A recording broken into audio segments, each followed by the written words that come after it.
علينا الجمعة لنكون من الذاكرين فنشهد أن لا إله إلا الله وحده لا شريك له ونشهد أن محمدا عبده ورسوله الذي لا نبي بعده اللهم فصل وسلم وبارك على هذا النبي الكريم الرسول الأمين نبينا وسيدنا محمد وعلى آله وصحبه وذرياته وأمته إلى يوم الدين أما بعد فيا عباد الله أحباب الله وأحباب رسوله صلى الله عليه وسلم أوصي نفسي وإياكم بتقوى الله فقد فاز المتقون فلا تموتن إلا وأنتم مسلمون فقال تعالى يا أيها الذين آمنوا اتقوا الله حق تقاته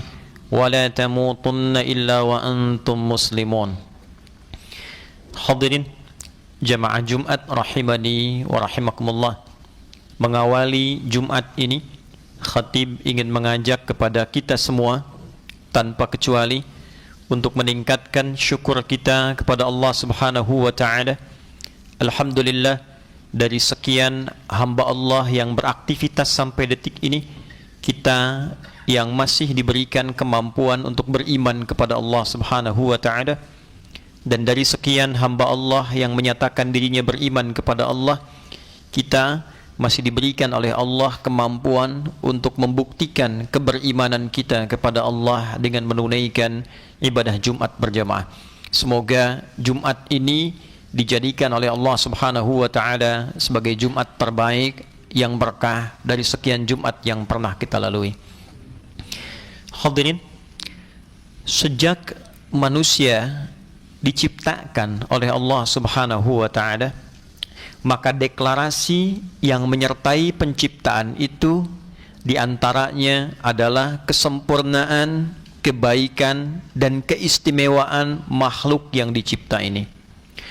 Allah bersumpah di Al-Quran surah ke-95, surah At-Tin, dengan 3 risalah kenabian. Risalah Nabi Isa alaihi salam, Wat-Tini waz-Zaitun. Risalah Nabi Musa alaihi salam, Wat-Turi Sinin.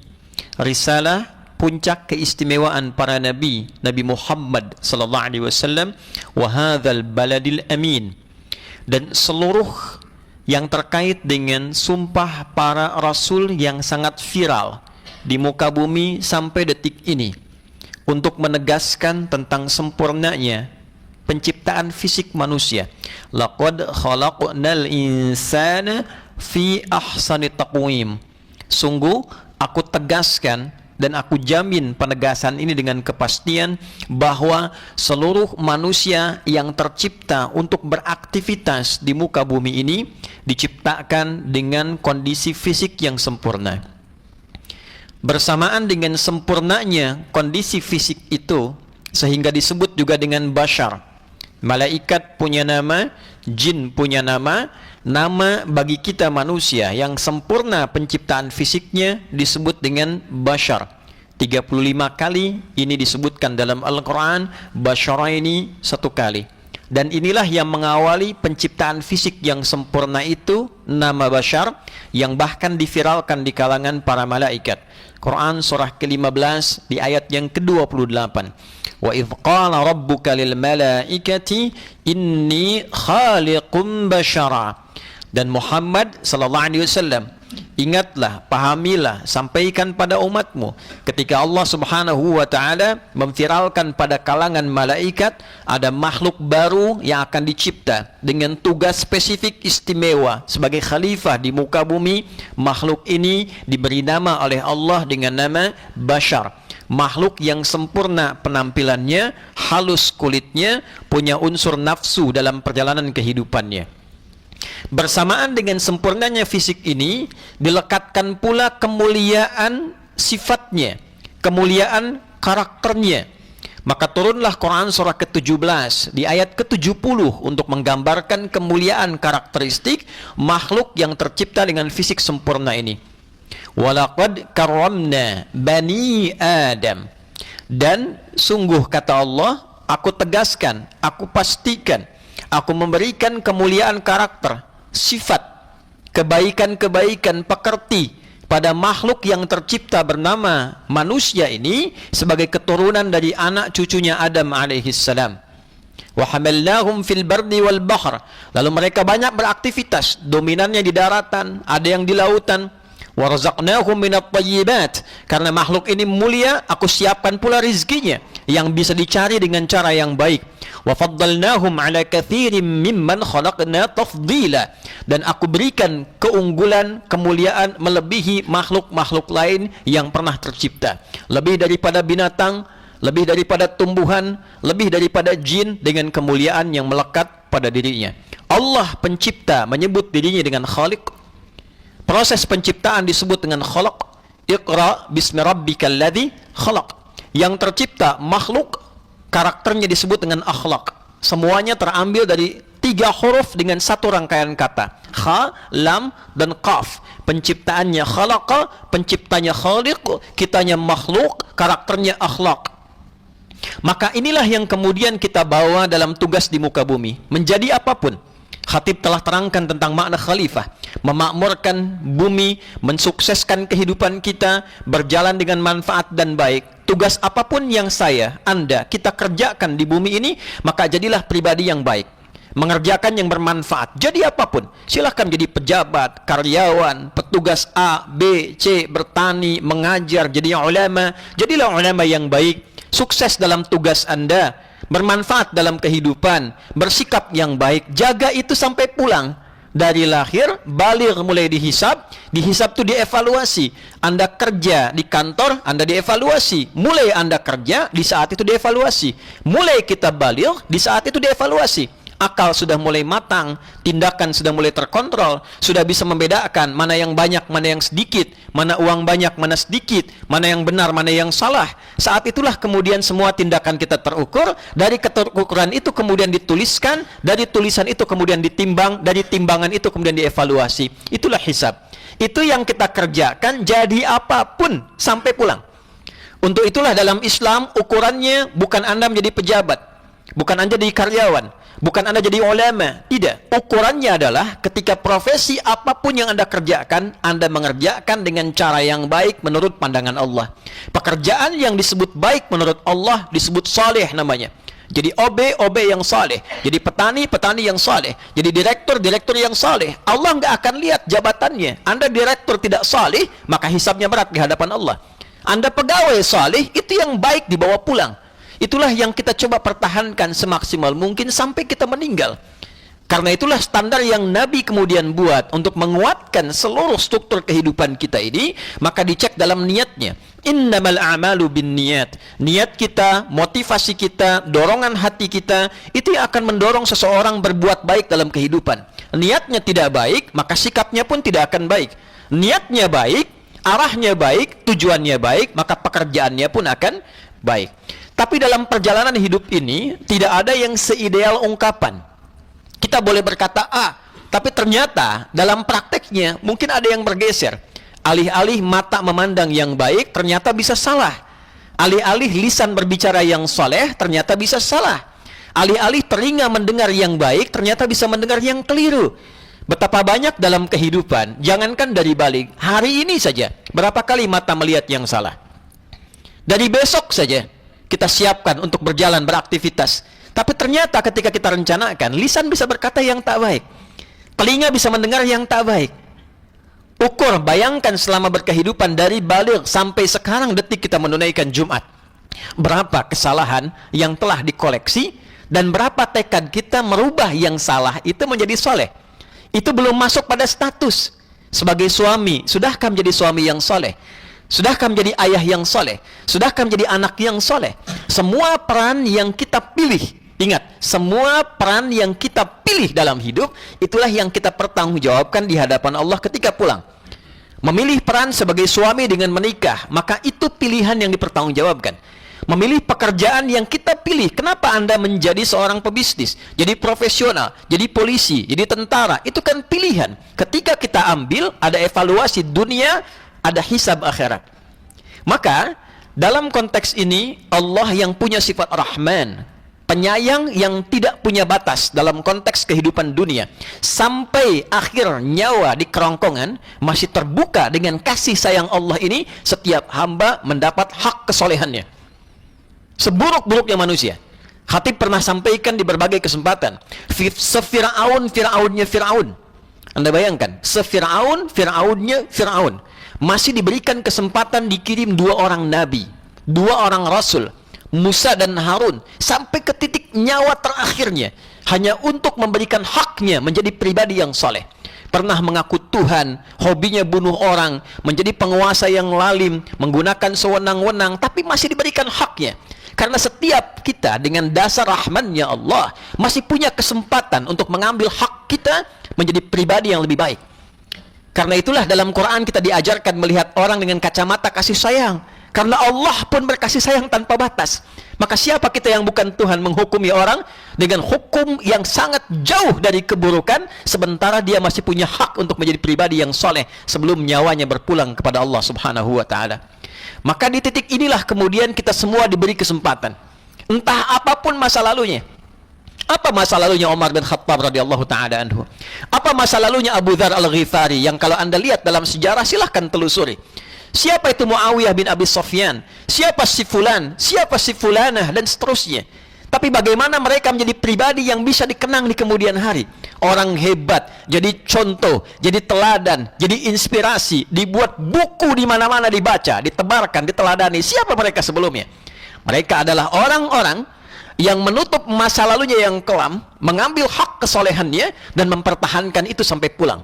Anda bisa bayangkan, jika 80% hidup digunakan pada yang salah, 20%-nya mengambil hak yang soleh, maka 20 itu bisa menutup 80% yang telah berlalu.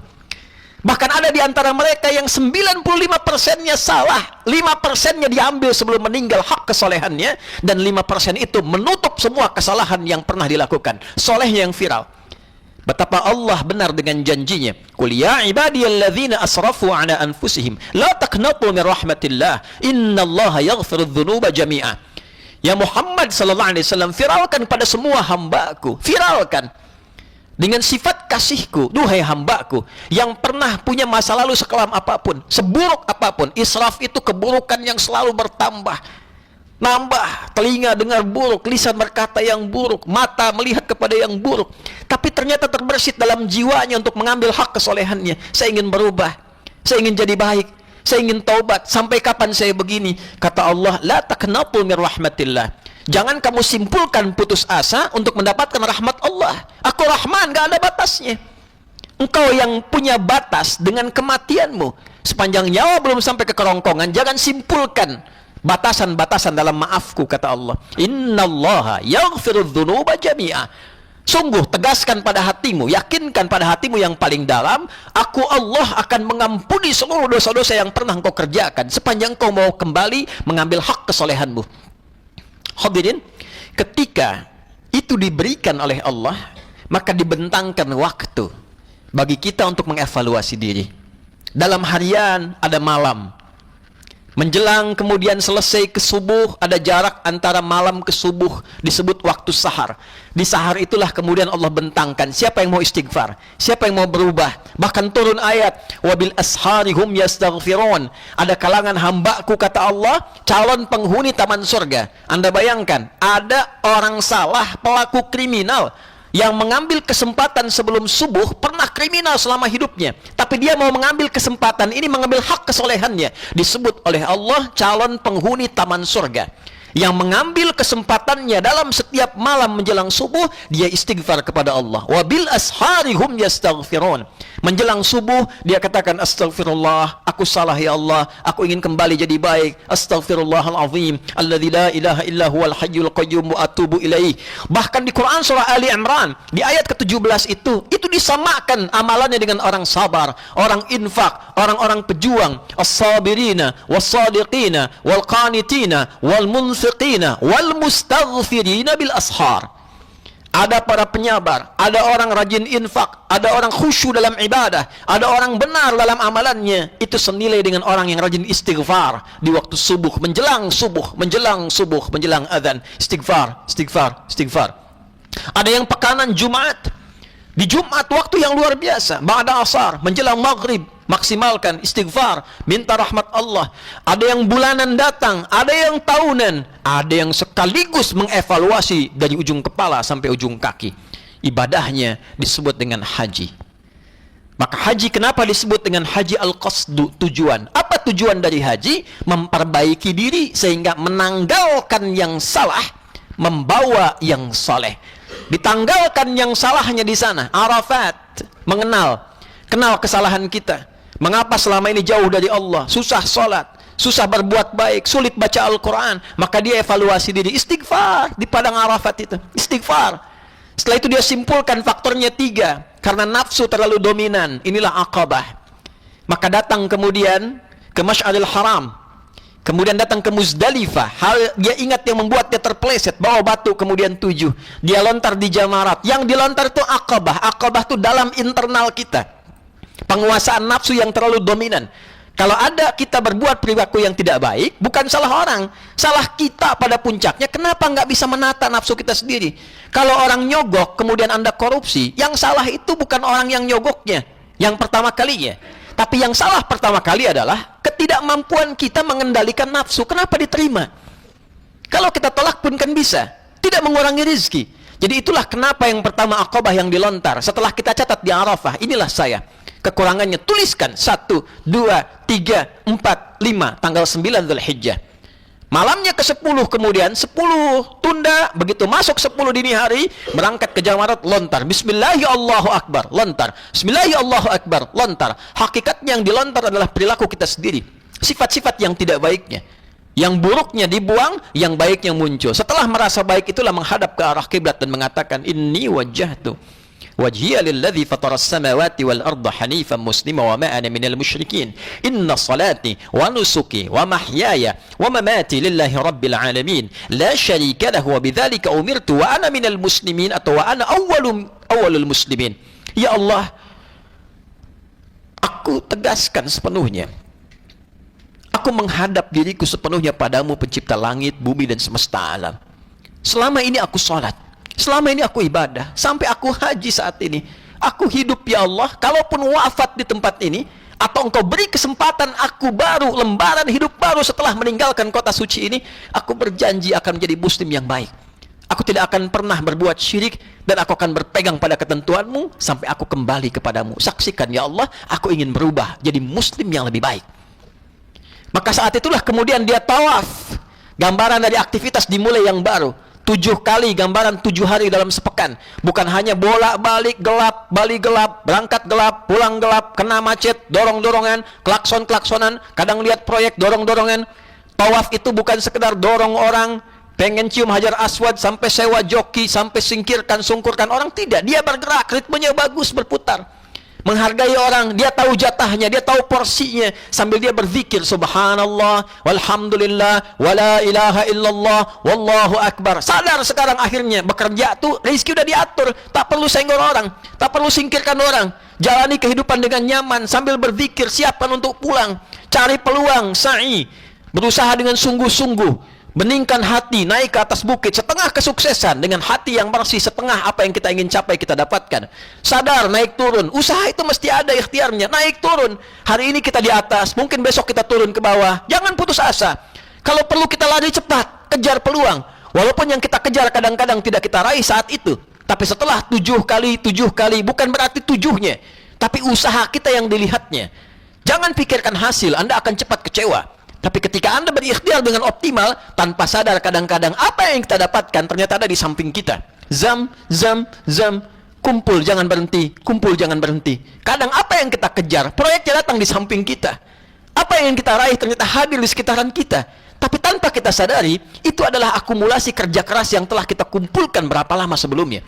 Hadirin, pulanglah ia, membawa sifat baru, meninggalkan salahnya, membawa solehnya. Sifat soleh yang muncul setelah salahnya hilang, itu disebut dengan birrun namanya. Al-birru.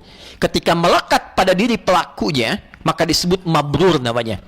Ini yang dimaksud dengan hadis Nabi sallallahu alaihi wasallam, wal hajjul mabruru laisa lahul jazaa illal jannah. Dan haji yang merubah pelakunya menjadi pribadi yang lebih baik, mengambil hak kesolehannya, menanggalkan yang salah, menggunakan yang saleh, dia bawa pulang ke tempat dia berasal, dan dia jaga itu sampai meninggal, dia berubah jadi baik sampai meninggal. Itulah yang menjamin dia mendapatkan surga di sisi Allah Subhanahu wa Ta'ala. Jadi dalam ritual praktikalnya ada pelajaran.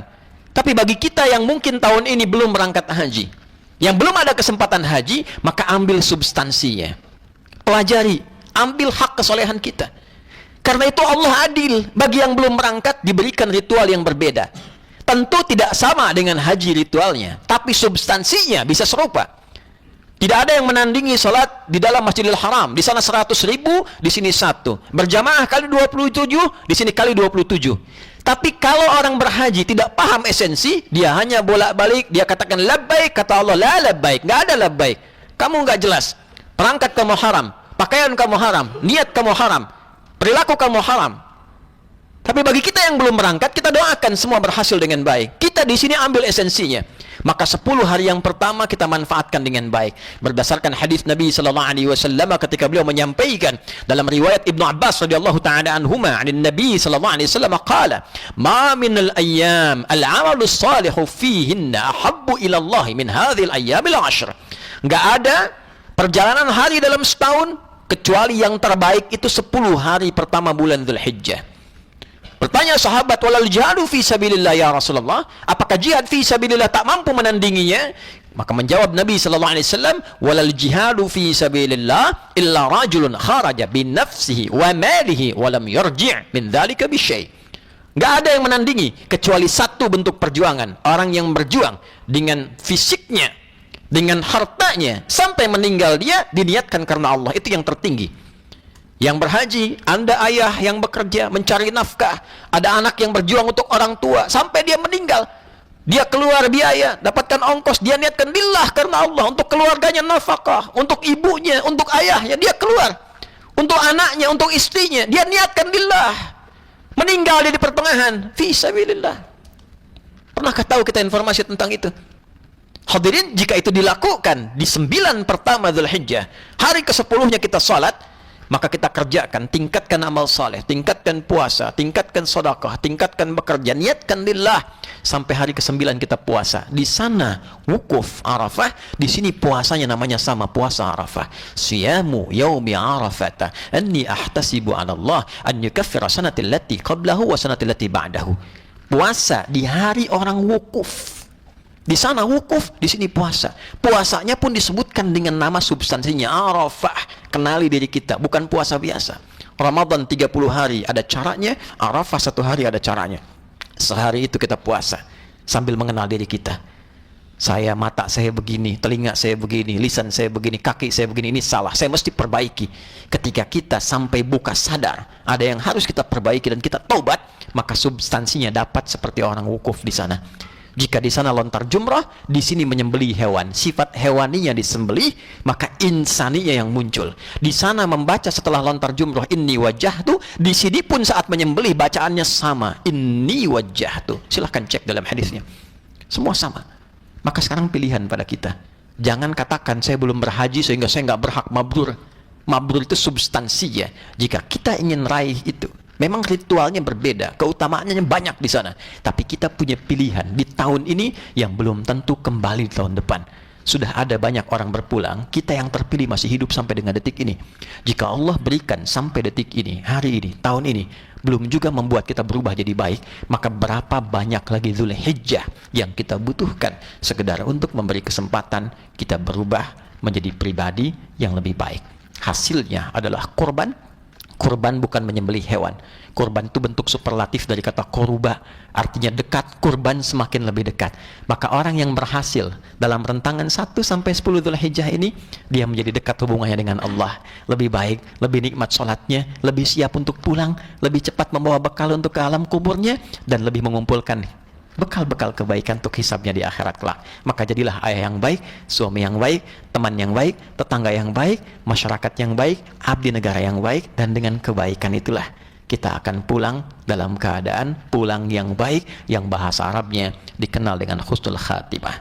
Jika belum mampu memikirkan itu, diberikan hari tasyrik 3 hari. Pikirkan hari ke-11. rubah hari ke-12, rubah hari ke-13, sampai kita merasakan 5 menit taqwa bagi orang yang telah merasa meningkat ketakwaannya. Semoga kita yang terpilih hidup sampai detik ini diberikan kesempatan menjadi pribadi yang lebih baik di hadapan Allah Subhanahu wa taala, mendapatkan mabrur sekalipun belum berhaji untuk di tahun ini. Barakallahu li wa lakum fil Qur'anil azim wa nafa'ani wa iyyakum bima fihi minal ayati wa dzikril hakim wa taqabbala minni wa minkum tilawatahu innahu huwas samiul alim. Ud'ullaha yastajib lana wa lakum jami'an.